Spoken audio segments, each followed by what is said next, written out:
good morning po sa ating lahat at kamusta na kayo? Sana po ay okay lang. So, ang ating gagawin ngayong umaga na to ay maglilinis tayo ng ating bahay kasi madami ng ano, madami ng alikabok kaya kailangan natin linisin. At si Eric po ay nasa laot na naman. So, nangisda dahil walang ulam. So, ilang days na rin na hindi rin kami nakapag ng ulam ng isda kasi lumakas na naman po ang dagat dito sa amin. Amihan. Kaya ngayon ay tiyempo at medyo kalmada.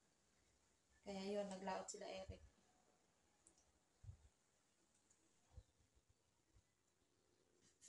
Okay, so magsisimula na tayo.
So, magandang hapon na po sa atin lahat, mga kababy loves. At nakapagpahinga na rin ako, nakatulog na.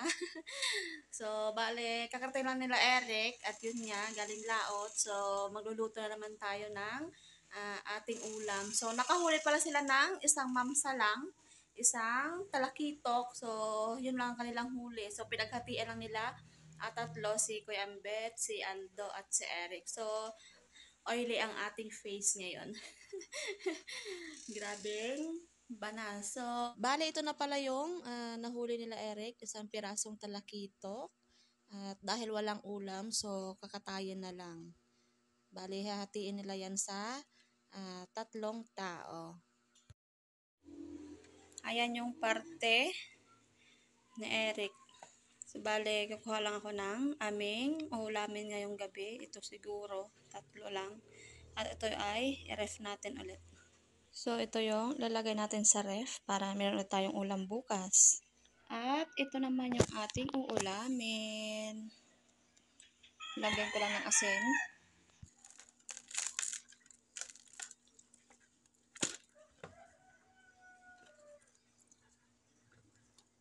Bali, kumuha pala ako ng gulay kanina habang wala pa si Eric.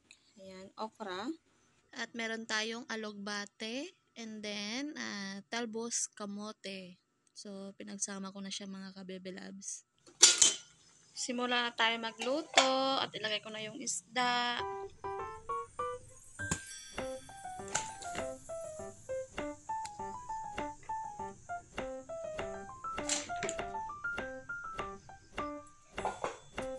Lagyan na natin ang gulay, talong, okra pala. At yung ating alugbate at talbos kamote.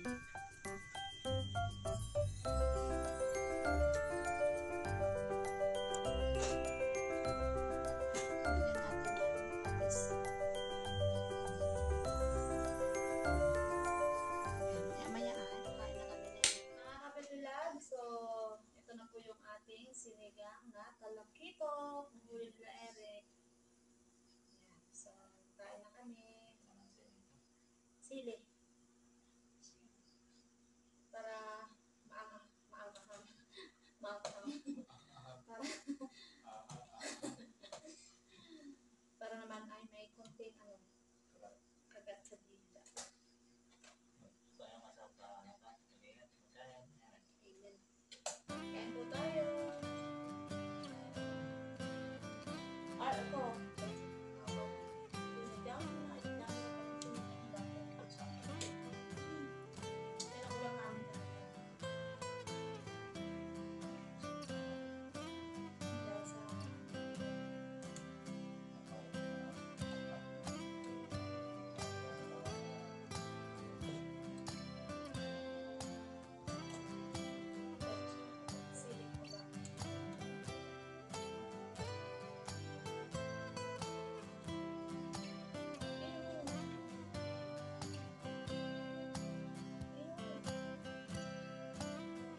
Sige. Oh, yan na pala yung ano ni Hana yung kinatok. Ito na yun. Yung ginataan at sinangag na hipo na tabang na tinere. Nagulat ako kasi akabi ko sino nagkatok, si Hana pala na pinatawag dun si Eric. Sabi ay magpunta daw si Eric nung kay Ate Mary at bibigyan daw ng hipon. Yes. Kasi ano sila kagabi, nagpanulo. Pangipon sa taba, sa sapa. Yun, nagbigay. Kung sino talaga ang wala, pinibigyan. Yan. Ginantihan talaga yung Timere yung pinagay kong talakitok sa kanya. Yes. Sarap nito. Oh. Yan. Puntahan nyo lang kay Timere. Yung after lang nila Mag-vlog din. mag-vlog din ngayon, magkain eh. So yan, kain na tayo, mga Uwi Loves. Yan. Thank you so much kay Ate Mary. Yes. Ang dami naman ulam natin. Ang sarap mamuhay dito sa probinsya. Basta masipag ka lang, ang daming pagkain. Sarap na buhay na kasama yung mahal mo. Yes. Na laging kasama sila pas ginawa. Ayan, ginawa. Ayan. Masarap at ginawa. Sarap at ginhawa.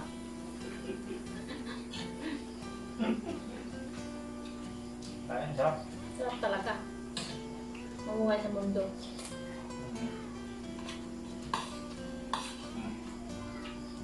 Parang busog na ako. Ay, wag ka na magagawin mo kain. Pasayin pa yung ano.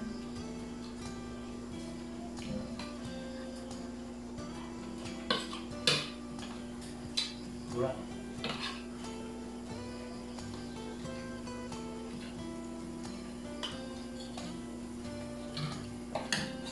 Hindi tama. Ikaw? Yeah.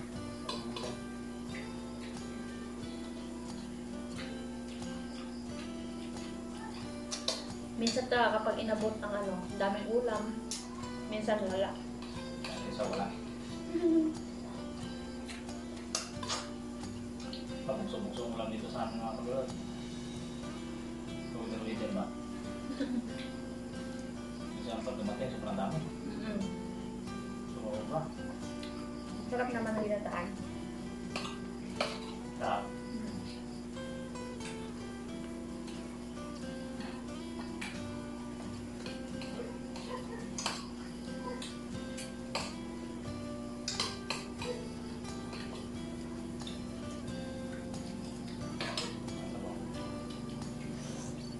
Hindi ko alam kung saan unahin ko. Yan, may natamalamin ko lang. Umano ko sa saan ang kakote.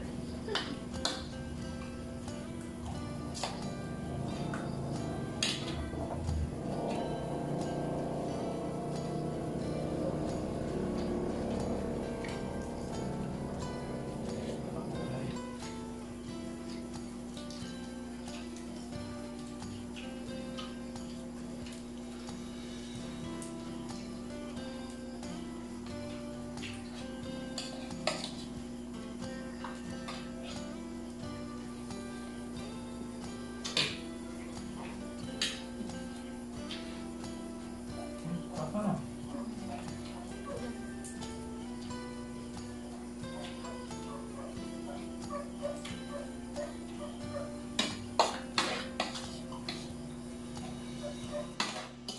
Babay na mga Karuby Loves. Maraming salamat sa inyo. Bye.